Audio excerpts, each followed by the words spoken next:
السلام علیکم ورحمۃ اللہ۔ امید کرتا ہوں آپ سب خیریت سے ہوں گے۔ آج ہم آپ کے سامنے لے کر حاضر ہوئے قوم لوط پر اللہ کا عذاب۔ اللہ تعالیٰ نے حضرت لوط کو اہل سدوم کی ہدایت و اصلاح کے لیے نبی بنا کر بھیجا۔ یہ لوگ بڑے سرکش و نافرمان اور گنہگار تھے۔ عورتوں کے بجائے مردوں سے خواہش پوری کرنا اور باہر سے آنے والے تاجروں کا مال ہیلا بہانہ کر کے لوٹ لینا اور بھری مجلس میں کھلم کھلا گناہ کرنا ان کی فطرت بن گئی تھی۔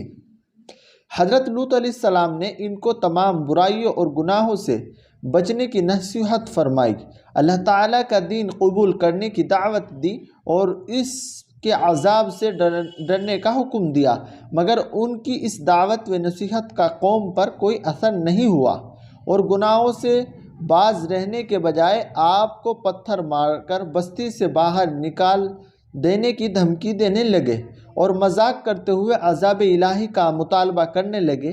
حضرت لوط علیہ السلام کے بار بار سمجھانے کے باوجود وہ اپنی ضد اور ہٹ دھرمی سے باز نہیں آئے تو اللہ تعالیٰ نے اس ناپاک قوم کو دنیا سے مٹانے کے لیے عذاب کے فرشتے کو بھیجا دیا۔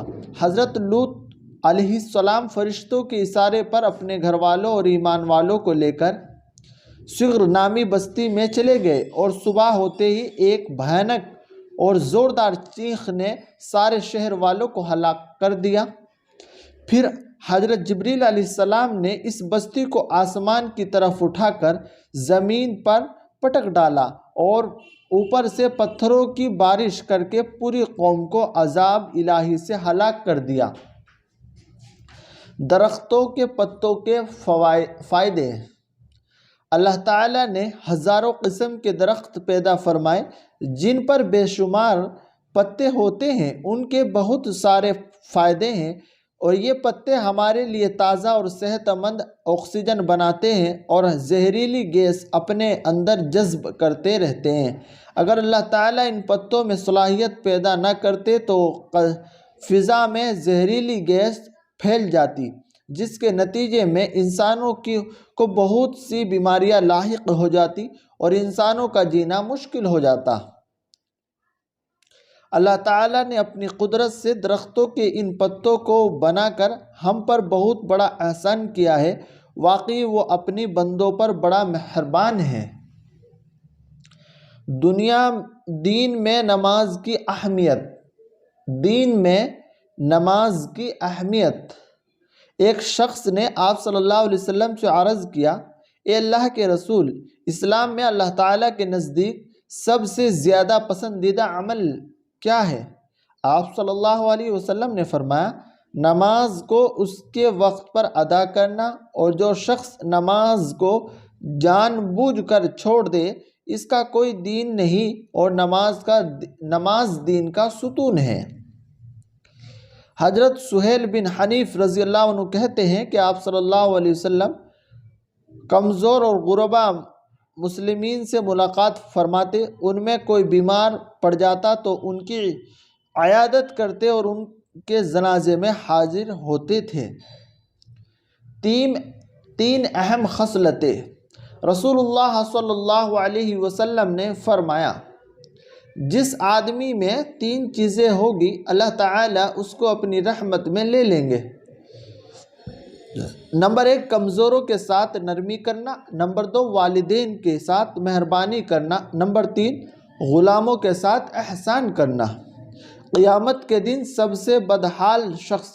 رسول اللہ صلی اللہ علیہ وسلم نے فرمایا، قیامت کے دن سب سے برے حال میں اس آدمی کو پاؤ گے جو کچھ لوگوں کے پاس جاتا ہے تو اس کی بات کا رخ ہوتا ہے، اور جب ان کے مقابل کے پاس آتا ہے تو دوسری قسم کی بات کرتا ہے۔ صحابہ رضی اللہ عنہ کی دنیا سے بیزاری۔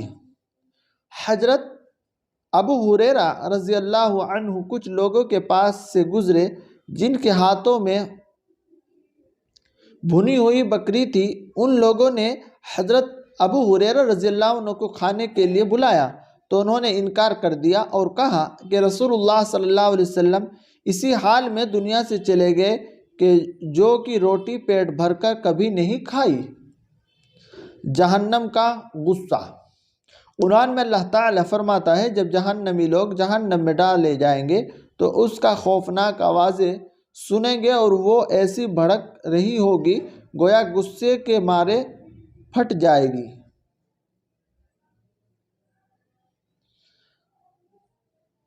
قرآن کی نصیحت۔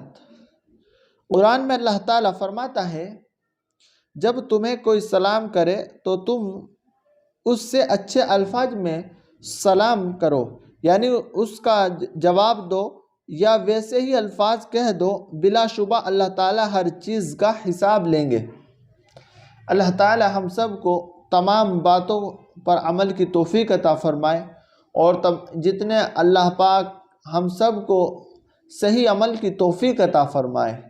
ہمارے یوٹیوب چینل اسلامک ٹیچر کو سبسکرائب کریں، بیل آئیکن کے بٹن کو ضرور دبائیں، لائک کریں، شیئر کریں۔ السلام علیکم۔